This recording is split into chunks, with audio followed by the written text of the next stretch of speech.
দর্শক, আমরা এই মুহূর্তে সংসদের অধিবেশনে চলে যাচ্ছি।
মাননীয় সদস্যবৃন্দ, আমি এখন মহামান্য রাষ্ট্রপতি জনাব মোহাম্মদ শাহাবুদ্দিনকে তার মূল্যবান ভাষণ প্রদানের জন্য অনুরোধ জানাচ্ছি।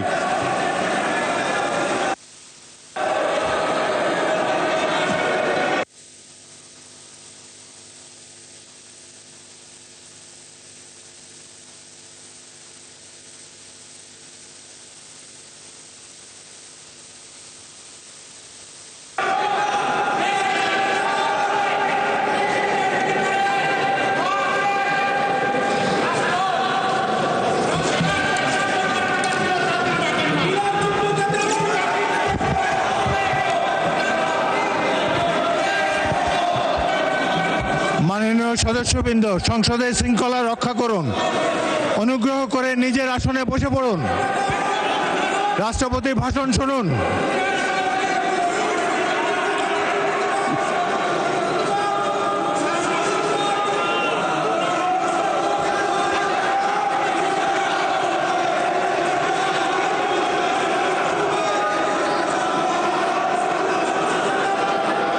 বিসমিল্লাহির রহমানির রহিম।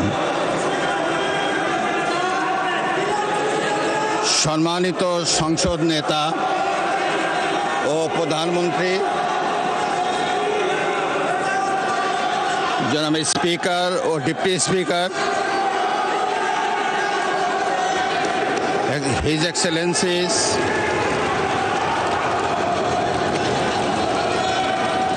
সম্মানিত সংসদ সদস্যবৃন্দ,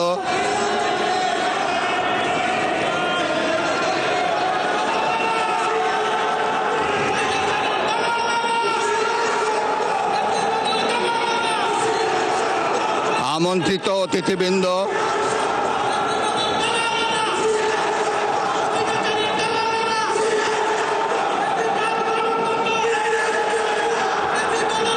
প্রিন্ট এবং ইলেকট্রনিক মিডিয়ার সম্মানিত সাংবাদিকবৃন্দ,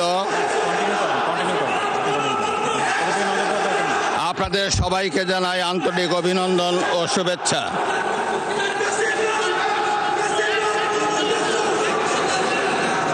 জনাব স্পিকার,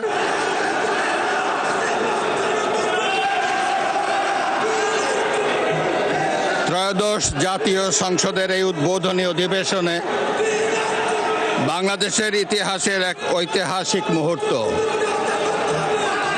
হাজারো শহীদের রক্তের সিঁড়ি বেয়ে দীর্ঘ ১.৫ দশকের ফ্যাসিবাদী শাসনের অবসানের পর একটি শান্তিপূর্ণ, অবাধ, সুষ্ঠু ও নিরপেক্ষ নির্বাচনের মাধ্যমে নির্বাচিত প্রতিনিধিদের নিয়ে এই মহান জাতীয় সংসদের যাত্রা শুরু হয়েছে। ত্রয়োদশ জাতীয় সংসদ নির্বাচনে অংশগ্রহণকারী সকল রাজনৈতিক দল এবং এই নির্বাচন আয়োজনের সঙ্গে সংশ্লিষ্ট সকলের প্রতি আন্তরিক অভিনন্দন। অবাধ, সুষ্ঠু ও নিরপেক্ষ নির্বাচন আয়োজনের জন্য নির্বাচন কমিশন, মাঠ প্রশাসন, আইন শৃঙ্খলা রক্ষাকারী বাহিনী সহ প্রজাতন্ত্রের কর্মচারীদের নিরলস পরিশ্রম এবং নির্বাচনে অংশগ্রহণকারী সকল রাজনৈতিক দল ও ব্যক্তি, আন্তরিক উদ্যোগ এবং সাধারণ জনগণের স্বতঃস্ফূর্ত অংশগ্রহণ গণতন্ত্রের ইতিহাসে একটি উজ্জ্বল দৃষ্টান্ত হয়ে থাকবে। বিএনপির চেয়ারম্যান জনাব তারেক রহমানের নেতৃত্বে বর্তমান জাতীয় সংসদে বিএনপি ও সমমনা দলগুলোর 2/3 বেশি আসনে বিপুল ভোটে জয়লাভ করেছে। জাতীয় সংসদে একটি শক্তিশালী বিরোধী দলের পাশাপাশি কয়েকজন স্বতন্ত্র সংসদ সদস্য রয়েছেন। আমি এই সংসদে আপনার মাধ্যমে প্রধানমন্ত্রী তারেক রহমান এবং তার নেতৃত্বে গঠিত নতুন সরকারকে আন্তরিক অভিনন্দন জানাচ্ছি। জাতীয় সংসদের সকল সদস্যের প্রতিও রইল আমার প্রাণ ঢালা শুভেচ্ছা ও অভিনন্দন। আমি মহান মুক্তিযুদ্ধের লাখো শহীদ এবং বীর মুক্তিযোদ্ধাদের শ্রদ্ধার সঙ্গে স্মরণ করছি। একই সাথে স্মরণ করছি বীরাঙ্গনা মা বোনদের এবং আমাদের সকল শহীদদের যারা বিভিন্ন গণতান্ত্রিক আন্দোলনে শহীদ হয়েছেন। স্বাধীনতার ঘোষক শহীদ রাষ্ট্রপতি জিয়াউর রহমান বীর উত্তম স্বাধীনতা এবং মুক্তিযুদ্ধের ইতিহাসের সকল নেতার অবদানকেও আমি শ্রদ্ধার সঙ্গে স্মরণ করছি। বাংলাদেশের 3 বারের নির্বাচিত সাবেক প্রধানমন্ত্রী ও বিএনপির সাবেক চেয়ারপারসন দেশনেত্রী বেগম খালেদা জিয়ার অবদানকে শ্রদ্ধার সঙ্গে স্মরণ করছি,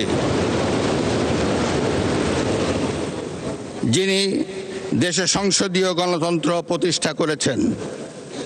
গণতন্ত্র প্রতিষ্ঠার লড়াইয়ে প্রতিবার সামনের কাতারে থেকে আপোষহীন নেতৃত্ব দিয়েছেন। জনাব স্পিকার, বাংলাদেশের গণতন্ত্রের ইতিহাসে 2024 সালের জুলাই আগস্ট মাসে ছাত্র জনতার গণ অভ্যুত্থান একটি গুরুত্বপূর্ণ ঘটনা। কোটা সংস্কার আন্দোলন থেকে এক পর্যায়ে এটি ফ্যাসিবাদ বিরোধী আন্দোলনের রূপ নেয়। দেশের ছাত্র জনতা, কৃষক, শ্রমিক, শিক্ষক, সাংবাদিক, বুদ্ধিজীবী, প্রবাসী তথা সকল শ্রেণী পেশার মানুষ গণতন্ত্রের পক্ষে রাজনৈতিক দলসহ সকলের সম্মিলিত আন্দোলনের ফলে 2024 সালের 5ই আগস্ট তৎকালীন ফ্যাসিস্ট সরকারের পতন ঘটে। হাজারো শহীদের রক্তের উপর দিয়ে তাবেদার ও ফ্যাসিবাদ মুক্ত নতুন গণতান্ত্রিক বাংলাদেশের সূচনা হয়। আমি 2024 সালের জুলাই আগস্ট ছাত্র জনতার গণ অভ্যুত্থানে শহীদ ও আহতদের এবং দীর্ঘ 1.5 দশকের ফ্যাসিবাদী শাসন আমলে গুম, খুন, বিচার বহির্ভূত হত্যাকাণ্ড এবং ফ্যাসিবাদ বিরোধী আন্দোলনে নির্যাতন ও নিপীড়নের শিকার সাধারণ মানুষ ও রাজনৈতিক দলের সদস্যবৃন্দকে কৃতজ্ঞতার সঙ্গে স্মরণ করছি, যাদের অসামান্য ত্যাগের মাধ্যমে বাংলাদেশ ফ্যাসিবাদ মুক্ত হয়ে গণতন্ত্রের পথে যাত্রা শুরু করেছে। সকলকে জানাই আমার আন্তরিক শ্রদ্ধা। 2024 সালের গণ অভ্যুত্থানে সহস্রাধিক মানুষ শহীদ হয়েছেন। নারী, পুরুষ, শিশুসহ আহত ও পঙ্গু হয়েছেন কমপক্ষে 30,000 মানুষ। 5 শতাধিক মানুষ চোখ হারিয়ে অন্ধত্ব বরণ করেছেন। 1971 সালের স্বাধীনতা অর্জনের যুদ্ধ, 2024 সালের দেশ এবং জনগণের স্বাধীনতা রক্ষার যুদ্ধ সহ এ যাবৎকাল দেশের ইতিহাসের সকল গণতান্ত্রিক আন্দোলনের শহীদদের আকাঙ্ক্ষিত বাংলাদেশ প্রতিষ্ঠার লক্ষ্যে সরকার কার্যক্রম অব্যাহত রেখেছে। 2024 সালে ছাত্র জনতার গণ অভ্যুত্থানে আহতদের দেশের বিভিন্ন হাসপাতালে চিকিৎসা চলমান রয়েছে। 137 জন গুরুতর আহত জুলাই যোদ্ধাকে উন্নত চিকিৎসার জন্য বিদেশে পাঠানো হয়েছে। আহতদের 12,043টি স্বাস্থ্য কার্ড দেওয়া হয়েছে। 1971 সালের বীর মুক্তিযোদ্ধা ও 2024 সালের জুলাই যোদ্ধাদের চিকিৎসা সহায়তা ও ভাতা অনলাইন ব্যাংকিং সিস্টেমে পরিচালিত হচ্ছে। সরকার জুলাই গণ অভ্যুত্থানের ইতিহাস সংরক্ষণ, গবেষণা, উন্নয়ন, দিবস উদযাপন সহ নানামুখী কার্যক্রম ও বাস্তবায়ন করে যাচ্ছে। বিশ্ব শিশু দিবস ও শিশু অধিকার সপ্তাহ 2025 উদযাপন উপলক্ষে 2025 সালের 6 অক্টোবর সরকার জুলাইয়ের গণ অভ্যুত্থানে শিশু শহীদদের 60টি পরিবারকে এককালীন 50,000 টাকা সমমূল্যের প্রাইজ বন্ড এবং সম্মাননা স্মারক প্রদান করেছে। ওসমানী উদ্যানে জুলাই স্মৃতিস্তম্ভ নির্মাণের উদ্যোগ গ্রহণ করা হয়েছে। জুলাই আগস্ট গণ অভ্যুত্থানে শহীদদের স্মরণে শহীদি মৃত্যুর নির্দিষ্ট স্থানে স্ট্রিট মেমোরি স্ট্যাম্প স্থাপনের উদ্যোগ গ্রহণ করা হয়েছে। শহীদদের কবর সংরক্ষণ করা হয়েছে। জুলাই শহীদদের স্মৃতি অম্লান রাখতে জুলাই অভ্যুত্থানের স্মৃতি জাদুঘর এবং 64টি জেলায় স্মৃতিস্তম্ভ স্থাপন করা হয়েছে। জাতীয়ভাবে 36 দিনব্যাপী জুলাই পুনর্জাগরণের অনুষ্ঠানমালা 2025 বাস্তবায়িত হয়েছে। জনাব স্পিকার, আজ এই মহান সংসদে আমি অন্তর্বর্তীকালীন সরকারের কার্যক্রম এবং বর্তমান সরকারের কার্যক্রম ও পরিকল্পনার সারসংক্ষেপ তুলে ধরছি। তবে বক্তব্যের বিস্তারিত সংসদ সদস্যদের সামনে লিখিতভাবে উপস্থাপিত হয়েছে। জনাব স্পিকার, বর্তমান বৈশ্বিক অর্থনীতি এবং অস্থিতিশীল সময় অতিক্রম করছে। বাংলাদেশের সামষ্টিক অর্থনৈতিক পরিস্থিতি 2023-24 অর্থ বছরের তুলনায় 2024-25 অর্থ বছরে অনেকটা স্থিতিশীল রয়েছে। রেমিটেন্স সহ আরও কয়েকটি সূচক ইতিবাচক ধারায় ফিরতে শুরু করেছে। 2025-26 অর্থ বছরে অর্থনৈতিক পরিস্থিতি আরও সুদৃঢ় হবে বলে সরকার আশা করে। একদিকে বিশ্বে যুদ্ধ পরিস্থিতি এবং অপর দিক থেকে মুদ্রাস্ফীতি, রাজস্ব জিডিপির নিম্ন হার, এ ধরনের বিদ্যমান পরিস্থিতিতে দেশের অর্থনীতিতে নানা চ্যালেঞ্জ রয়েছে।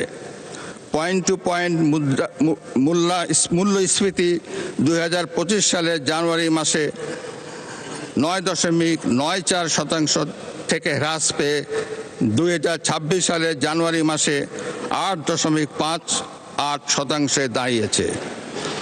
আশা করা যায় পরবর্তী মাসগুলোতে মূল্যস্ফীতি হ্রাসের ধারা অব্যাহত থাকবে।